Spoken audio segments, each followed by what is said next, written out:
there's not much that I can do. I only have one skill, so I'll tell you a story.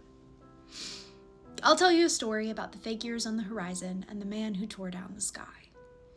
The figures on the horizon showed up one day, one early morning, reflecting in the new light as it crested the surface. They were nothing but shadow, distant and shapeless, outlines and nothing more.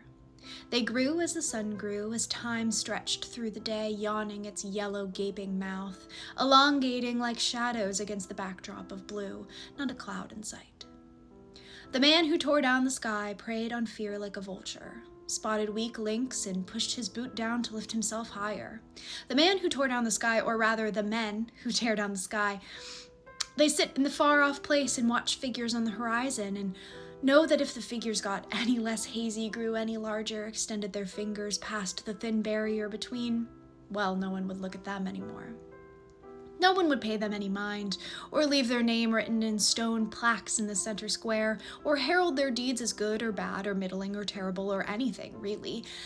And the men, well, they can't have that. So the men tear down the sky, or rather, the men get others to do it for them. The men find sorrowful and rage-filled puppets to grip the edges of sky that peel and pull them up, to rip the whole thing to pieces, till fire and waste and decay create the new barrier between. Until we can't see the figures on the horizon anymore, until they can't see us, until we don't recognize one another, until they've torn down the sky.